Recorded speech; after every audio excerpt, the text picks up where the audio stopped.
Students, आज है हमारा day 14 of HP TET revision series. और आज की क्लास में हम बायोलॉजी के क्वेश्चन देखने वाले हैं। आपको पता है हम यूट्यूब पर फ्री क्रैश कोर्स चला रहे हैं, जहाँ पर बायोलॉजी और चाइल्ड साइकोलॉजी दोनों के ही क्वेश्चन मैं आप लोगों के साथ शेयर कर रही हूँ। ये पीवाईक्यूज है मेनली, जहाँ से आपको बार बार क्वेश्चन पूछे जाते हैं। ठीक है, तो चलिए देखते हैं हमारा पहला क्वेश्चन जो कि है dash is the muscles contractile protein. Muscle में जो कंट्रक्टाइल प्रोटीन है वो कौन सी होती है? Globulin, elastin, myosin, none of these. तो जो हमारी मायोसिन है ये है मसल कॉन्ट्रैक्टाइल प्रोटीन। ठीक है, मायोसिन के साथ एक और प्रोटीन है जो काम करती है, जो कि है एक्टिन। मायोसिन और एक्टिन फिलामेंट दोनों ही मेनली इंपॉर्टेंट रोल प्ले करते हैं मसल को कॉन्ट्रैक्ट होने में। ठीक है, फिर जिनसे हम मूवमेंट कर सकते हैं। चलिए अगला प्रश्न है हमारा, dash hormone plays a pivotal role in social bonding, sexual reproduction and child birth. अगर आप फोकस करो चाइल्ड बर्थ को ही लेकर, तो जो मेन हार्मोन है जो इसमें हेल्प करता है वो है हमारा ऑक्सीटोसिन। ऑक्सीटोसिन, अब ऑक्सीटोसिन को हम बर्थ हार्मोन भी बोलते हैं। ठीक है, इसको लव हार्मोन भी बोला जाता है, इसको ट्रस्ट हार्मोन भी बोला जाता है। ठीक है, ऑक्सीटोसिन हार्मोन क्या करता है, चाइल्ड बर्थ के टाइम पर जो यूटेराइन कॉन्ट्रैक्शन है उनमें इंपॉर्टेंट रोल प्ले करता है। ठीक है, साथ में मिल्क इजेक्शन में भी इंपॉर्टेंट रोल प्ले करता है ब्रेस्ट फीडिंग के टाइम पर। चलिए अगला प्रश्न है हमारा, एंटीवीनम अगेंस्ट स्नेक पॉइजन कंटेन्स। जो एंटीवीनम होता है स्नेक पॉइजन के अगेंस्ट जो है उसमें क्या होता है? एंटीजन है, एंटीजन एंटीबॉडी कॉम्प्लेक्स है, एंटीबॉडीज है या फिर एंजाइम्स है। तो इसमें प्रेजेंट होती है एंटीबॉडीज। ठीक है, तो अब जो एंटीवीनम है इसको क्रिएट कैसे करते हैं, क्या किया जाता है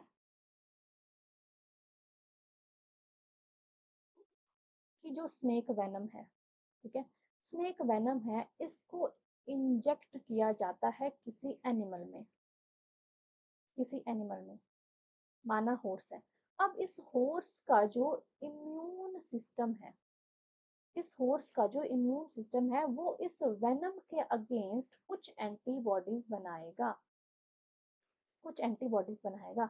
और ये जो एंटीबॉडीज हैं फिर इनको हार्वेस्ट कर लिया जाता है। ठीक है, लैब में रखा जाता है और फिर ये जो एंटीबॉडीज बनी, जो हार्वेस्ट कर ली है, इनका यूज किया जाता है फिर उस विक्टिम के लिए जिसको स्नेक ने बाइट किया हो उसको ट्रीट करने के लिए। ठीक है, तो ये पूरा प्रोसेस चलता है जिस तरह से जो एंटीबॉडीज हार्वेस्ट की जाती हैं और फिर इंजेक्ट की जाती है। चलिए, cocaine is obtained from, cocaine क्या है, एक एल्केलॉइड है।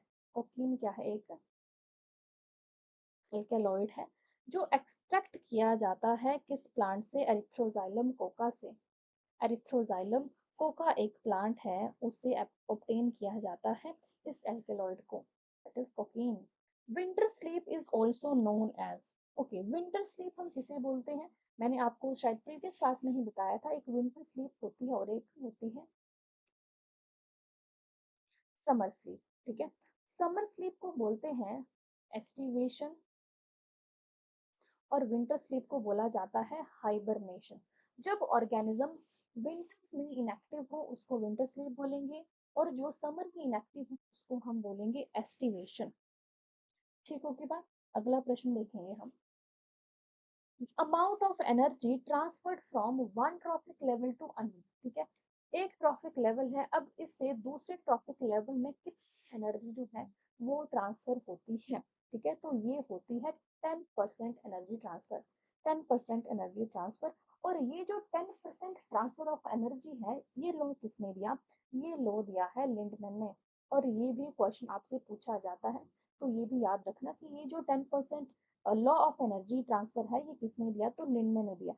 कहा कि एक ट्रॉपिक लेवल से दूसरे ट्रॉपिक लेवल में जाने पर सिर्फ 10% एनर्जी जो है वो ट्रांसफर होती है, बाकी जो है वो लॉस्ट हो जाती है एज अ हीट। चलो, exchange of genetic material, genetic material जो है वो एक्सचेंज होते हैं। बडिंग के केस में नो, और sexual reproduction no, sexual reproduction yes. जो जेनेटिक मटेरियल है वो एक्सचेंज होता है हमारी सेक्सुअल रिप्रोडक्शन में ही, क्योंकि वहां पर क्या होगी, सेक्सुअल रिप्रोडक्शन में होती है मियोसिस, और मियोसिस में क्या होती है, क्रॉसिंग ओवर। और आपको पता है क्रॉसिंग ओवर में क्या होगा, जो जेनेटिक मटेरियल है वो एक्सचेंज होते हैं। इस वजह से ही फिर वेरिएशन आती है। वेस्टिजियल ऑर्गन कौन सी है? वेस्टिजियल ऑर्गन्स ऐसी ऑर्गन्स होती हैं जो पहले तो प्रेजेंट होती थी हमारे एंसेस्टर्स में, एवोल्यूशन की वजह से ये ऑर्गन जो है अब डिसअपेयर हो चुकी है ना, अब इनका कोई भी काम नहीं है। तो कौन सी है? Intestinal villi, papillae, vermiform appendix. Yes, vermiform appendix जो है वो अभी वेस्टिजियल ऑर्गन है।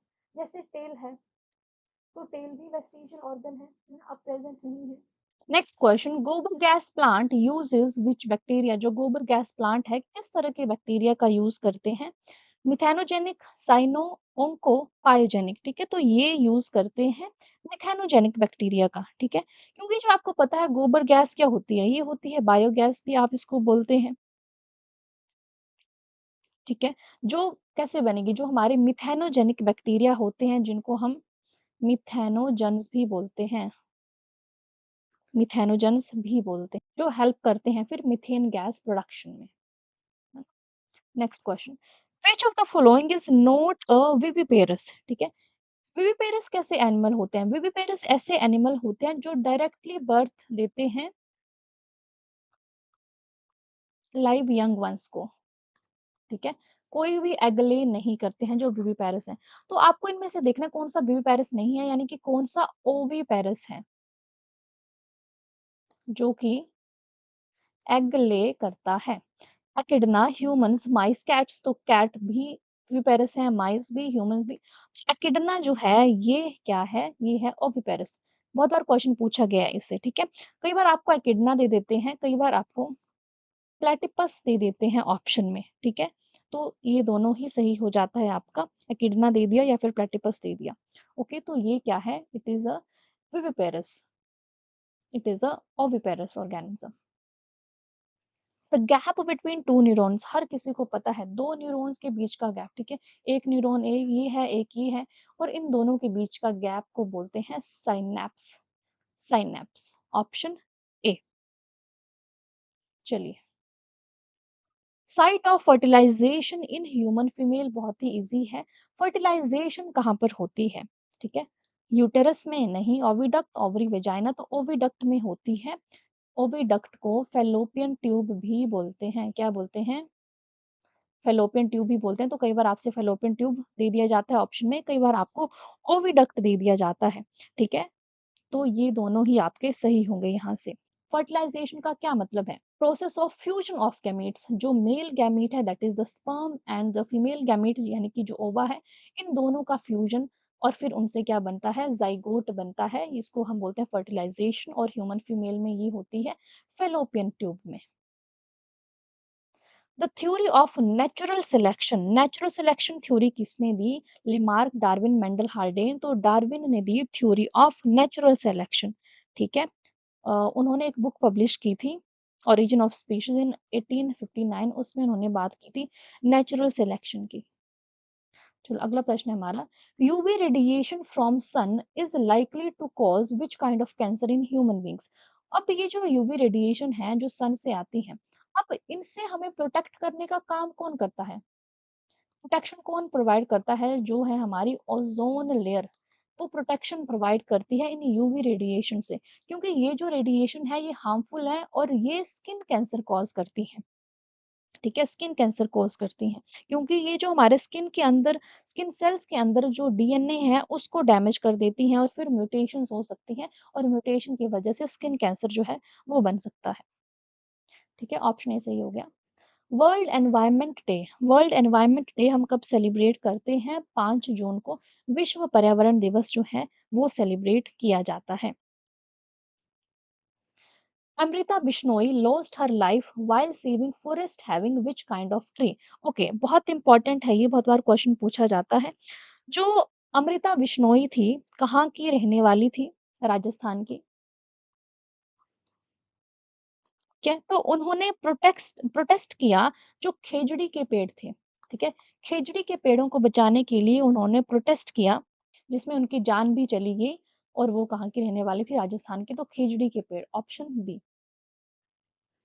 Homologous organs are organs that have, homologous, homo का मतलब सेम।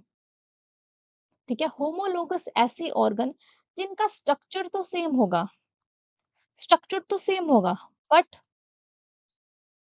फंक्शन जो होगा इनका वो डिफरेंट होगा। ठीक है, same structure but different function, उसको हम बोलते हैं होमोलोगस ऑर्गन्स। होमोलोगस। अब इनके जो ऑपोजिट होती हैं, होमोलोगस के ऑपोजिट होती हैं एनालोगस ऑर्गन्स। एनालॉगस, जिनका जो स्ट्रक्चर होगा वो तो डिफरेंट होगा, बट इनका फंक्शन जो होगा वो सेम होगा। ठीक है, एग्जाम्पल देख लें एक। चलो, होमोलोगस ऑर्गन्स का एक एग्जाम्पल देख लेते हैं, जैसे फोर लिम्स ऑफ फ्रॉग और लिजर्ड। अब देखने को तो आपको सेम सेम लग रहे हैं, बट उनके काम तो अलग अलग हैं, है ना? तो ये क्या है? ये होमोलोगस ऑर्गन्स है। वैसे ही fore limbs of human and fore limbs of cheetah. ठीक है, ये भी क्या है? होमोलोगस ऑर्गन्स का एग्जाम्पल है। दूसरी तरफ आ गई आपकी एनालोगस ऑर्गन्स। ठीक है, कैसी ऑर्गन्स? Analogous organs. अब इनका क्या है? ये बिल्कुल ही ऑपोजिट है। इनके जो फंक्शन जो है वो तो सेम है, बट इनका स्ट्रक्चर जो है वो डिफरेंट है। जैसे इसके एग्जाम्पल देख लो आप। Wings of insects, wings of insects और बर्ड्स। ठीक है, इनके स्ट्रक्चर तो अलग अलग है, बट काम तो इनका उड़ने का ही है ना? तो ये होगी एनालॉगस। यहाँ से 1 नंबर का क्वेश्चन आपका सीधा बनता है। तो इस कॉन्सेप्ट को अभी कहीं कॉपी पर लिख लो। चलिए, सिंगल सर्कुलेशन। सिंगल सर्कुलेशन यानी कि blood flow through heart only once during one cycle of passage through the body is exhibited by. Single circulation का मतलब यही है कि ब्लड एक ही बार फ्लो करेगा हार्ट में, जबकि डबल सर्कुलेशन जहाँ पर 2 बार फ्लो करता है, जैसा कि ह्यूमन बींग्स के केसेस में होता है। तो आपको सिंगल सर्कुलेशन के एग्जाम्पल देने हैं कि किन किन ऑर्गेनिज्म में जो सिंगल सर्कुलेशन होती है। ठीक है, labio, chameleon, salamander, hippocampus, एक्सोसिटस, anabas. ठीक है, ऑप्शन बी यहीं से हमारा सही हो गया। जो हमारे पास सिंगल सर्कुलेशन है वो किसका एग्जाम्पल है? जो हमारी फिशेज हैं। ठीक है, फिशेस का एग्जाम्पल है। हिपोकैम्पस सी हॉर्स है, एक्सोसिटस फ्लाइंग फिश है, एनाबास क्लाइंबिंग पर्च है। तो ये सारे क्या है? फिशेस हैं।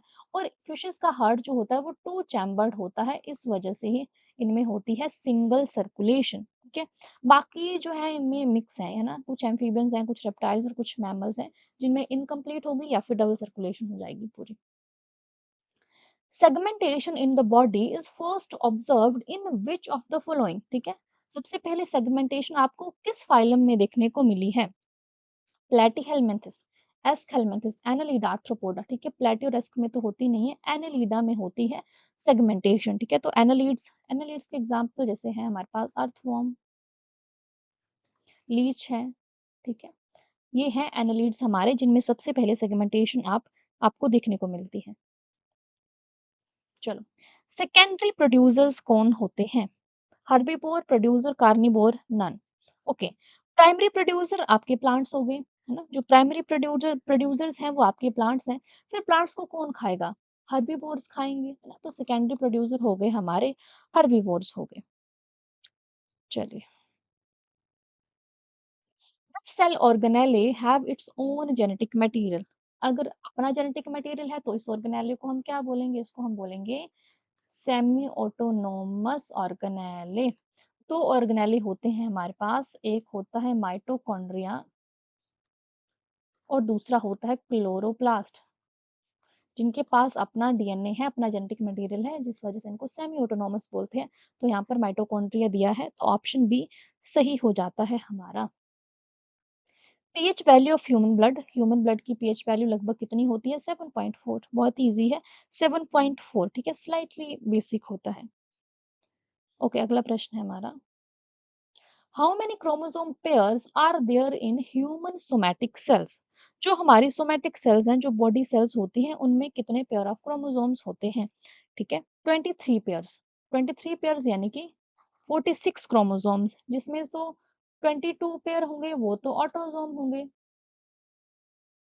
ठीक है, जबकि एक पेयर जो होगा वो होंगे सेक्स क्रोमोसोम्स। क्लियर हो गया? अगला, what are the constituents of plasma membrane? जो सेल्स के बाहर मेम्ब्रेन होती है, प्लाज्मा मेम्ब्रेन जिसको बोलते हैं, उसमें क्या क्या पाया जाता है? लिग्निन्स हैं, प्रोटीन, लिपिड्स हैं, लिपिड्स, विटामिन, कार्बोहाइड्रेट्स और मिनरल्स। तो इसमें पाए जाते हैं प्रोटीन्स और लिपिड्स। ठीक है? जैसे कि आपने देखा है फ्लूइड मोज़ेक मॉडल, तो उसमें बड़े-बड़े प्रोटीन्स हैं, कुछ इंट्रिंसिक हैं, कुछ एक्सट्रिंसिक प्रोटीन्स हैं, है ना? साथ में उसमें लिपिड्स भी हैं, जैसे फ़ॉस्फोलिपिड्स हो गए, कोलेस्ट्रॉल हो गया, ठीक है? तो ये सारे हैं प्लाज़्मा मेम्ब्रेन में पाए जाते हैं। Out of the following which animal is hermaphrodite? Hermaphrodite जिसको आप बोल सकते हैं बाइसेक्सुअल एनिमल भी, ठीक है? जिसमें मेल और फीमेल रिप्रोडक्टिव ऑर्गन्स दोनों ही एक ही ऑर्गेनिज्म में पाई जाती हैं। तो ये हैं अर्थवर्म, अर्थवर्म में होता है ऐसा, ठीक है? Earthworm is hermaphrodite. Name the gland which secrete emergency hormone, emergency hormone कौन-सा है? इमरजेंसी हार्मोन का नाम है एड्रेनालिन, जिसको एपिनेफ्रिन भी बोलते हैं या फिर फाइट और फ्लाइट हार्मोन भी बोलते हैं, ठीक है? जो स्ट्रेस के टाइम पर, फ़ियर के टाइम पर, डेंजर के टाइम पर काम करता है। कौन-सी ग्लैंड जो है वो सीक्रेट करती है? हमारी adrenal gland, adrenal gland. Which gas decreases the binding ability of oxygen in blood? कौन-सी गैस है? ये गैस है हमारी कार्बन मोनोक्साइड, कार्बन मोनोक्साइड। अब जो कार्बन मोनोक्साइड है इसमें एबिलिटी होती है 200 टाइम्स ज़्यादा कि वो हीमोग्लोबिन के साथ बाइंड करे as compare to oxygen. Okay, तो ये है कार्बन मोनोक्साइड जिस वजह से ऑक्सीजन की बाइंडिंग एबिलिटी कम हो जाती है। During excessive exercise we get cramps in legs due to accumulation of, ये क्वेश्चन हम कोई कितनी बार ही कर चुके हैं। तो इसका आंसर आप लोग मुझे बताना, ठीक है? आप लोग मुझे इसका आंसर बताना क्योंकि बहुत ही बार हम कर चुके हैं। हैवी एक्सरसाइज के टाइम पर हमारी लेग्स में क्रैम्प आते हैं, किस वजह से? क्या प्रोड्यूस हो जाएगा हमारी? Which one of the following cause काला अज़ार? ठीक है, काला अज़ार कौन कॉज़ करता है? लेशमेनिया, लेशमेनिया, लेशमेनिया की एक स्पीशीज़ मैं लिख दूँगी आपके लिए, लेशमेनिया डोनोवनी, ठीक है? ये कॉज़ करता है काला अज़ार, जिसको विसरल लेशमेनियासिस भी बोलते हैं, ठीक है? क्या बोलते हैं? विसरल लेशमेनियासिस भी बोलते हैं, जो कि कॉज़ करता है लेशमेनिया। और किसके थ्रू फैलेगा? वेक्टर क्या है इसका? वेक्टर है इसका sand fly. Posture and balance of the body is controlled by which part of brain? जो हमारा पोस्चर है और बैलेंस ब्रेन का हमारा कौन सा पार्ट है जो मेंटेन करता है? ये है हमारा सेरिबेलम, ठीक है? सेरिबेलम, जो कि हमारे हाइंड ब्रेन में प्रेजेंट होता है, जो बॉडी के पोस्चर को, बैलेंस को और इक्विलिब्रियम को मेंटेन करने का काम करता है। ठीक है जी, तो आज की क्लास में इतना ही। नेक्स्ट क्लास में नेक्स्ट चैप्टर देखेंगे, उसके पहले आपको क्या करना है, प्रीवियस वीडियोस देख लो, जितनी भी प्लेलिस्ट हमारे चैनल पर हैं, उन सबको देख लो। ये आपके लिए बहुत ही ज़्यादा हेल्पफुल रहने वाली है regarding your HP TET exam. Okay, so video informative लगी हो तो लाइक करना, चैनल को सब्सक्राइब नहीं किया तो do subscribe. Thanks for watching, bye bye, take care.